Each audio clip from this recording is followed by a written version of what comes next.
Vivimos en tiempos que exigen comprender más y reaccionar mejor. La ciencia y la cultura son herramientas clave para enfrentar los retos del presente y construir nuevas respuestas colectivas. Iniciamos el noticiero científico y cultural iberoamericano NSC.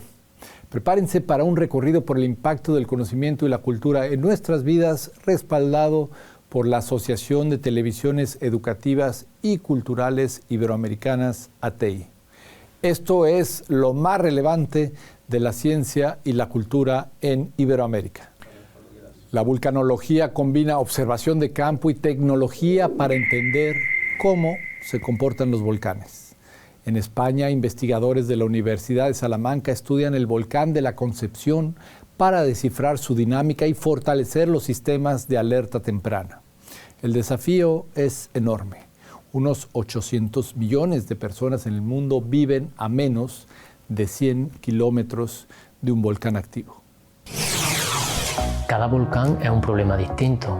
Tiene similitudes el que hay en Islandia con el que tenemos en Decepción, o el que está en el norte de Japón con el que tenemos antiguo en el sureste de España, ¿no? Tiene cosas en comunes, pero cada uno tiene un funcionamiento particular. Entonces, entendiendo cómo te funciona uno, avanza en el conocimiento de cómo te funciona otro. Soy Antonio Álvarez Valero, del Departamento de Geología de la Universidad de Salamanca, en el área de Petrología y Geoquímica. Y bueno, estamos en una de las aulas de la Facultad de Ciencias, donde impartimos algunas de las clases de Petrología. El trabajo trata cómo, a partir de una señal cosmogénica, a partir de rayos cósmicos, una serie de elementos que se han bombardeado en la superficie de la Tierra nos ha servido como método geocronológico para datar una edad mínima de un material volcánico expuesto en la superficie.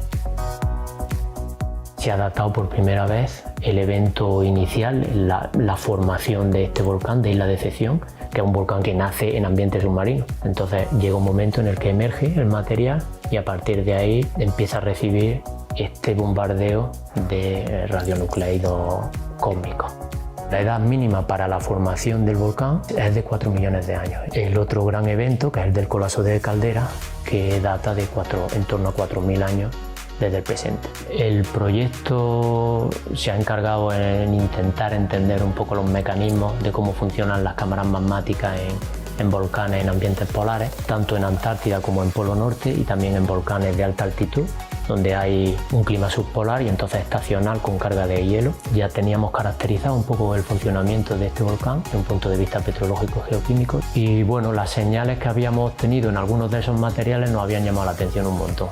Habíamos visto que algunos de los datos eran anormalmente altos para lo que cabe esperar en una señal de nuestro planeta. Es una señal que también la genera nuestro planeta, pero con unos valores totalmente diferentes. Entonces hemos sido capaces un poco de separar la señal magmática propia del volcán con la señal que viene de fuera. Esta señal de fuera es la que nos ha permitido hacer una datación de edad mínima, al menos de cuando ya estaba expuesto este material.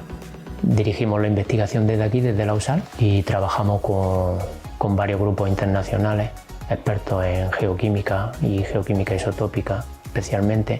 Hablamos de isótopos estables, ¿no? Son átomos del mismo elemento que tienen distinta masa. Son isótopos estables por eso mismo, porque no varían a lo largo de la historia geológica. Entonces, la relación isotópica de uno respecto a otro, pues te permite trazar un proceso.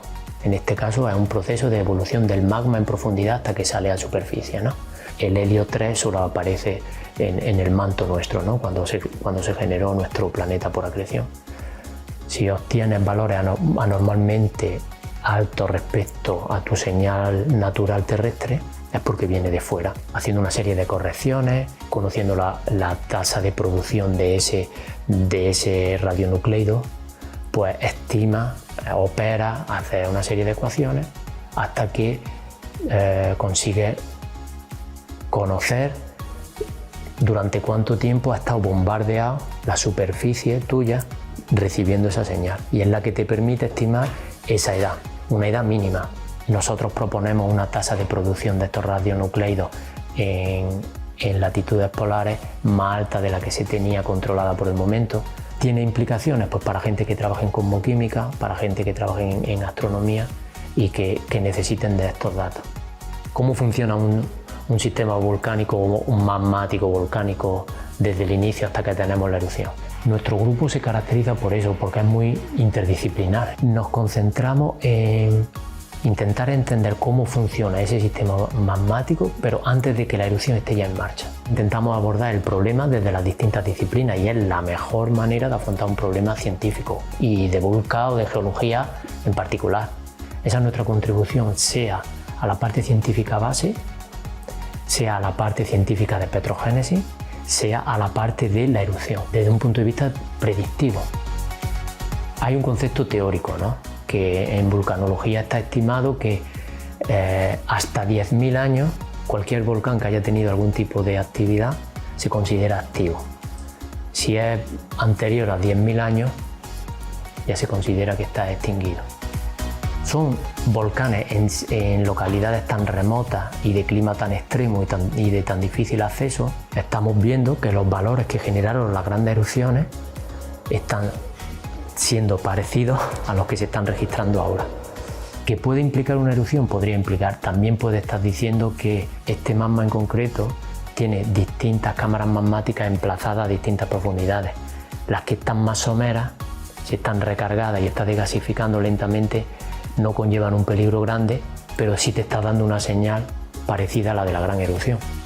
Estamos avanzando en predicción, combinando todas las técnicas en nuestra parcela desde la geoquímica, con la gente que trabaja geofísica, con la gente que trabaja en remote sensing. Desde el grupo de la USAL, pues colaboramos con los grupos más punteros en vulcanología en el mundo. Aportamos cosas que a ellos le complementan y bueno, estar trabajando con los grupos de Islandia, grupos de Japón, en vulcanología pues es lo máximo, claro.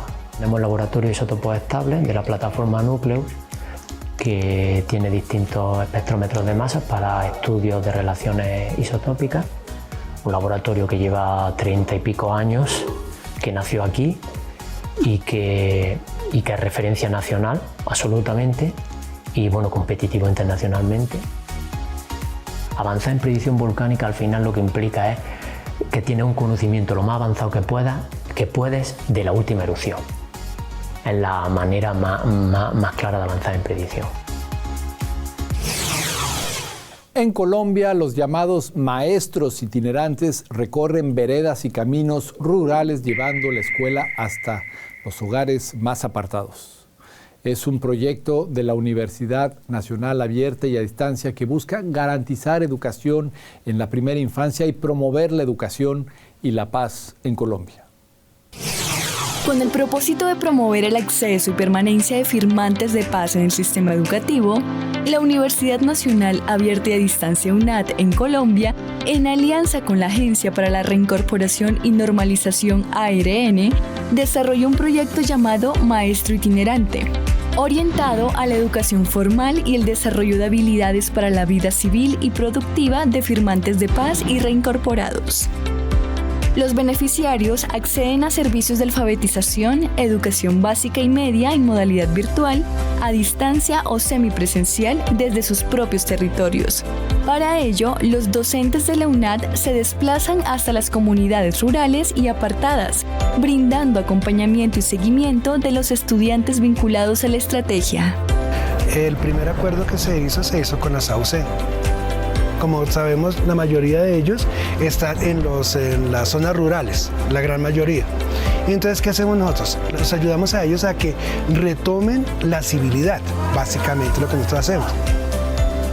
La proyección de vida, nosotros hacemos con ellos proyecto de vida desde la legalidad. Los cimientos de un proyecto de vida es la educación, ¿sí? Aprender a leer, aprender a escribir, aprender a desempeñar labores que antes no podía desempeñar. El proyecto, que ya ha beneficiado a más de 2.000 personas, representa una innovadora propuesta educativa de calidad que transforma el aprendizaje en un proceso dinámico, participativo y significativo, que integra herramientas como cartillas de estudio que fomentan la investigación y la reflexión. Además, se apoya en las tecnologías de la información y la Web 2.0, así como en encuentros pedagógicos, grupales e individuales. De esta manera, promueve una educación flexible e integral, que conecta el conocimiento con la realidad social de los estudiantes. Asimismo, su enfoque en derechos humanos, autobiografía y proyecto de vida fortalece el desarrollo personal y social, fomentando una formación crítica y comprometida. Esta estrategia contribuye a construir un aprendizaje con sentido social, basado en la colaboración, la reflexión y el diálogo, abriendo camino a una educación transformadora. En este momento, estoy haciendo más con un lápiz o con un lapicero en la mano o con una pala o con una pica que con un fusil. ¿Sí? Yo pienso que es mejor demostrárselo con mis hechos. Que sí hay y que sí podemos cambiar, que sí podemos dejar de lado las armas y que no es la única salida para cambiar nuestro país. Maestro itinerante se consolida como una estrategia clave para superar brechas educativas y sociales. A través de la educación para la paz, excombatientes y reintegrados encuentran una oportunidad valiosa para la construcción de su proyecto de vida desde la legalidad. Este enfoque fortalece su proceso de reinserción social y convierte a la educación en un pilar fundamental para la reconciliación en los territorios, promoviendo la transformación social y la inclusión desde la educación de calidad. Desde Colombia, reportó para el Noticiero Científico y Cultural Iberoamericano NSC, la Universidad Nacional Abierta y a Distancia UNAD. ¿Quiere recibir nuestras historias directamente? Súmese a nuestros canales de WhatsApp y Telegram. Regresamos con más información científica y cultural.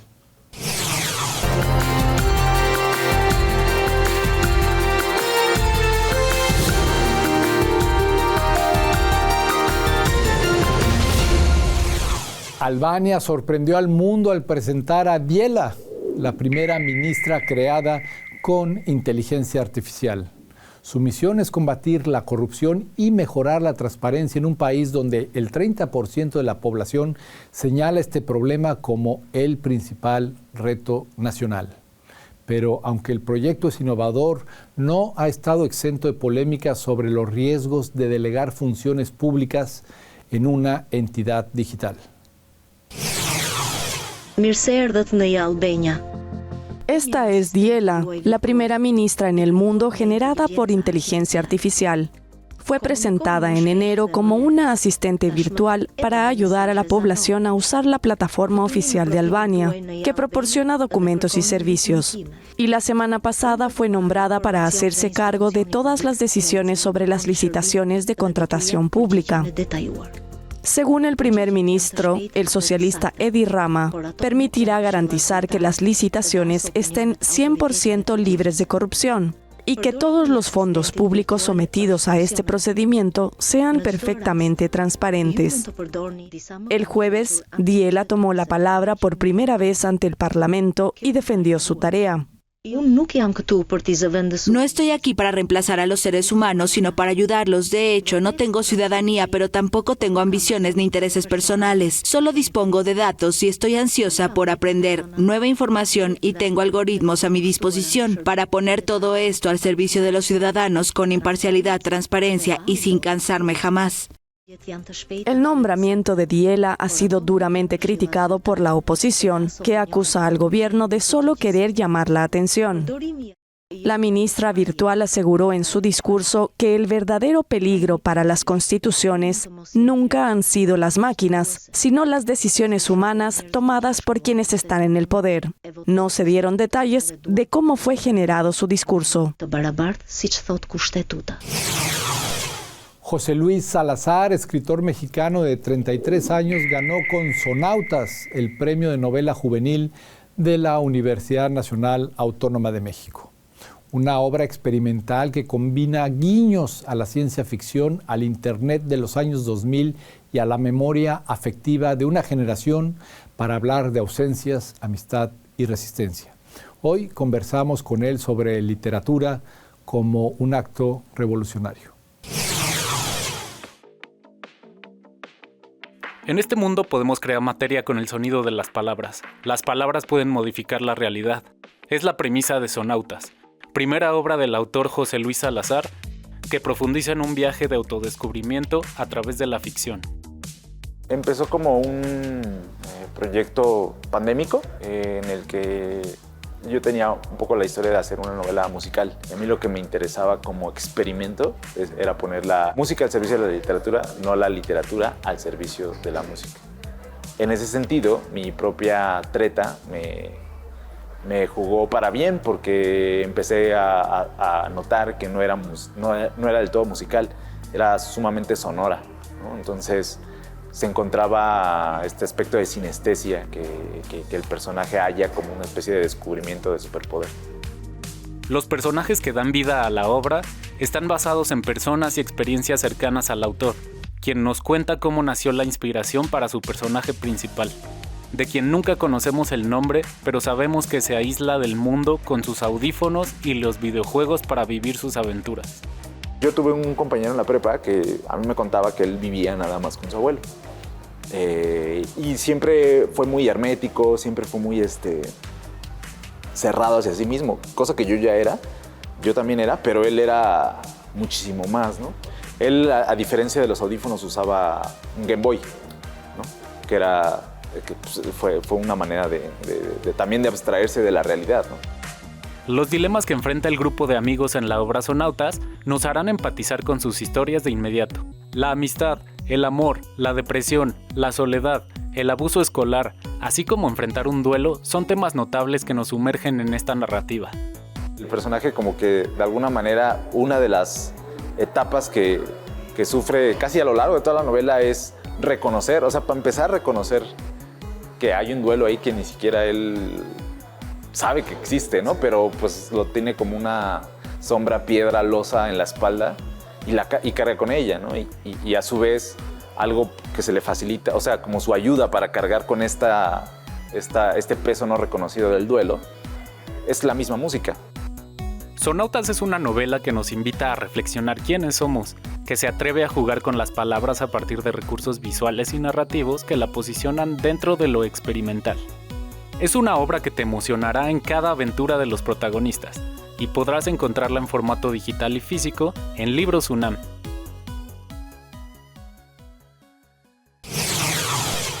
La Universidad de Salamanca inició la restauración del órgano histórico de su capilla, un instrumento del siglo XVIII que llevaba décadas en silencio. La obra busca rescatar una pieza clave del patrimonio musical y cultural de una institución con más de 800 años de historia. Es un placer que personas formadas en nuestra universidad estén trabajando en este campo, hagan transferencia de conocimiento y tengamos la suerte de poder contar con ellas para esta restauración integral. Intentamos poner patrimonio en valor a través de las 3 fases necesarias. Investigación, lo he podido comprobar con sus intervenciones, luego ya todo el tema de reajuste, adaptación, restauración para dinamizarlo, para que podamos realmente disfrutar bien de este instrumento, todo el mundo, comunidad universitaria, ciudad y toda la gente que quiera venir. La Fundación destina sus excedentes al cumplimiento de fines culturales y sociales. En total son unos 77.123 euros, ¿vale? Lo que destina la Fundación a esta restauración. Nuestra labor será la de recuperar su voz, como lo planteó Echevarría, sin añadir nada nuestro. Los organeros nos vamos a quedar en segunda, tercera, cuarta fila. Vamos a ser espectadores y canal a través del cual este instrumento pueda recuperar todo su esplendor. Quiero recalcar aquí que estaba en muy mal estado, como estamos comprobando ahora. La primera fase se acaba de terminar, ha sido el desmonte del instrumento, un primer estudio, nos acerca a la memoria, a la historia y al acontecer de 1709 y nos lleva hasta épocas recientes, porque el instrumento también es fruto o es un resumen de las intervenciones que ha ido sufriendo, entre comillas, ¿no? En una segunda fase vamos a acometer la restauración del material sonoro, de los 615 tubos que compone el órgano, y la tercera fase, que volveremos a traer todo el material ya en buen estado, restaurado, conservado, será la de montaje, regulación y armonización y afinación final del instrumento. Se va a revalorizar y se va a analizar desde el punto de vista laboratorio la pieza, que es la fase que ya se ha iniciado, y se va a intervenir in situ para devolver a lo que es la caja de resonancia, que en realidad es un retablo, al esplendor y desde luego al concepto de reintegración contemporánea. Está concebido como si fuera un artesonado. Tiene jácenas, jaldetas y casetones. Es una obra que necesita una estructura para soportar el sonido. Está totalmente configurada como un bloque arquitectónico. Ya estamos interviniendo in situ para poder hacer la labor de desinsectación, la labor de consolidación de la propia madera, la labor de desmontaje de estos anclajes originales que estaban parcialmente fracturados y que estaban en riesgo de desplomarse, sobre todo los coronamientos, y la labor de limpieza superficial física de las capas de depósitos de polvo y de eliminación o aligeramiento de barnices. Tras esa fase se está empezando a la reintegración volumétrica, fase en la que está Alberto Martín Cascón haciendo toda la reintegración de las cornisas para devolver esta traza arquitectónica tan importante. Posteriormente se va a estucar totalmente, porque la intervención que se va a hacer es de reintegración total conservativa. Nos hemos basado tanto en la Ley de Patrimonio Histórico 16/85 como en la de Castilla y León para otorgar unos valores a la obra. Valor histórico, artístico, inmaterial, porque es un instrumento musical y el retablo es el que recoge esa resonancia, y un valor antropológico muy ligado a la Universidad de Salamanca, que es necesario también interactuar con el público que lo observa. En la gobernación de Coclé, en Panamá, funciona una tienda donde se comercializan artesanías y alimentos producidos por personas privadas de libertad. El espacio busca dar una segunda oportunidad a través del trabajo creativo y ya ha certificado a decenas de internos como artesanos, mostrando que la reinserción puede construirse con esfuerzo y oficio. En la gobernación de Coclé fue habilitada una tienda permanente donde se venden artesanías elaboradas por personas privadas de libertad del centro penitenciario de Penonomé. Todo esto que está aquí es confeccionado y cultivado por nuestro privado de libertad, tanto femenino como masculino. El centro penitenciario de Llano Marín y el de aquí de Penonomé. Y de otros centros penitenciarios. Porque esto es permanente, esto se va a quedar permanente aquí en la gobernación de Coclé, para que ustedes lo hagan extensivo a toda la población. Esa capacidad de poner adelante y en realidad los talentos de nuestra gente privada de libertad. Ha sido una iniciativa y ojalá que prospere esta iniciativa a nivel nacional. Démosle un voto de confianza a nuestros privados de libertad. Ellos tienen talento y lo están poniendo a disposición. Por eso estamos apoyando como Iglesia Católica también esta iniciativa. Los artículos expuestos provienen de talleres de reciclaje, pintura, tallado en madera, confección de vestidos típicos, sublimación y trabajos en fibra natural, como el sombrero pintado. Primero, que ellas exploran actividades que no realizaban, ¿okay? Que han recibido esta capacitación y que las mantienen muy entretenidas, porque es una parte como ellos pueden utilizar su tiempo para elaborar y eso los mantiene muy entretenidas. Me parece maravilloso porque se explota un talento que está entre cuatro paredes, que a veces no lo vemos, simple vemos el lugar, no vemos lo que hay dentro, que no todo lo que hay dentro es malo.